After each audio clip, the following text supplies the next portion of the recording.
En nýverið kom út bókin Nikki og slóð hvítu fjaðrana sem hefur vakið mikla lukku og höfundur bókarinnar Brynja Sif Skúladóttir og hún búin að vera heimsækja skóla víðsvegar á landinu og hún á línunni. Komdu sæl. Já, góðan daginn, Gulli. Þetta þín fyrsta bók, eða ekki? Jú, þetta fyrsta bókin sem kemst upp á skúfunni eins og við segjum stundum. Já. Segðu mér aðeins, hvað var til þess að þú ákvaðst að gefa út bók og svona söguna bak við þetta? Ég hefur alltaf langað til þess að gefa út bók, allavega mjög lengi, bara frá því ég var krakki. En það má kannski segja að fyrir svona 2 árum þá var ég að velta fyrir mér hvað mig langast að gera næst. Ég rekstrarfræðingur og var að velta fyrir mér einhverju viðbótarnámi eða hvað langar mig mest að gera. Og þá náttúrulega kom þessi hæfileiki upp að ég búin að skrifa mjög lengi, alveg frá því ég var krakki og ég sagði, ég ætla að gefa þessu hæfileika tækifæri núna. Þannig að ég bara tók þessu alvarlega og ég fór í endurmenntun í skapandi skrif, ég fékk mig síðan ritstjóra á handritið og bara reyndi að líta á þetta sem að ég væri í námi í því hvernig get ég komið sögunum mínum á það form að það nái algjörlega til lesenda minna. Titillinn Nikki og slóð hvítu fjaðrana. Ég var nú eitthvað svona að reyna að njósna söguna bak við þetta og þetta eitthvað sem átti við hvíta fjöður sem var kveikjan að öllu, ekki? Jú, það einmitt það sem ég segi krökkunum og það þarf ekkert mikið til þess að fá góða hugmynd og hvort sem það hugmynd fyrir bók eða leikrit eða bara flotta mynd sem mann langandi að mála.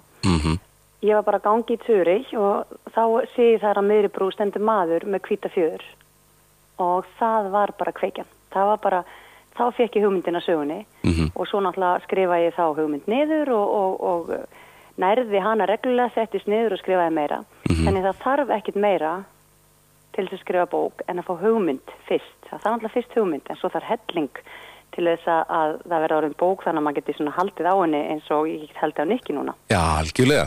Spennandi og viðburðarík bók. Hvað fjallar þessi bók?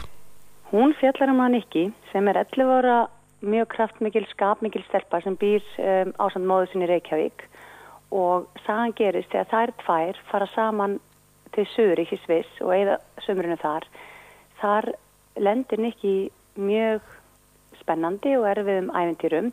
Nikki líka með svona örlítinn dulrænan hæfileika sem að hún raun og veru neyðist eða mun þróa áfram í sögunni til þess að bara komast út úr aðstæðum sem að hún myndi annars ekki komast út úr. Nákvæmlega. Eins og ég sagði hérna í byrjun viðtals að þú ert búin að vera að heimsækja grunnskóla víðsvegar á landið. Já.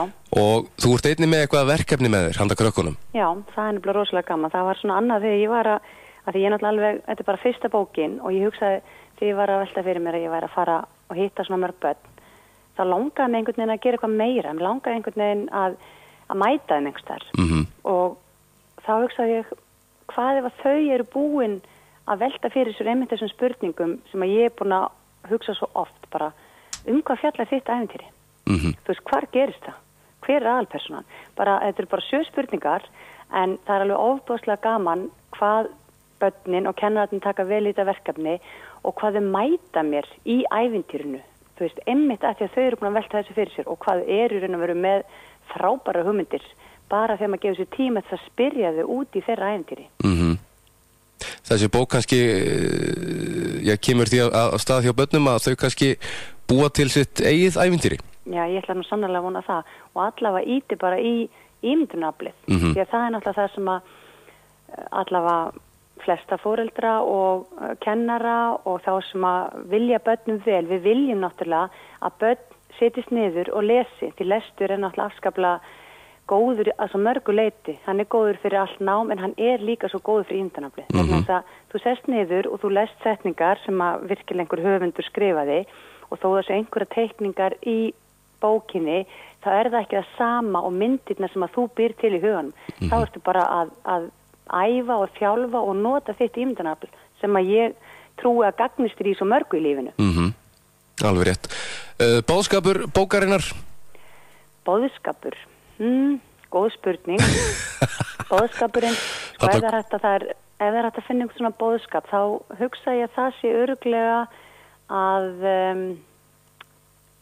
allir hafa einhverja hæfileika og það er mikilvægt að rækta hæfileikana sína og líka bara að þegar að það er oft til dæmis kannski eins og Nikki, hún alltaf kemur inn í annað land þar sem er önnur menning og þá virkar það sem hún er að gera líka öðruvísi.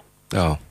En það sem að raun og veru við stöndum upp með í lok sögunar er fyrst og fremst spennandi saga af skemmtilegri stelpu sem að lendir í ævintýrum og það eiginlega svona hvað maður segja, megin boðskapurinn í sögunni er alltaf bara sá að segja ævintýri, upplifa þau og fá börn til að lesa.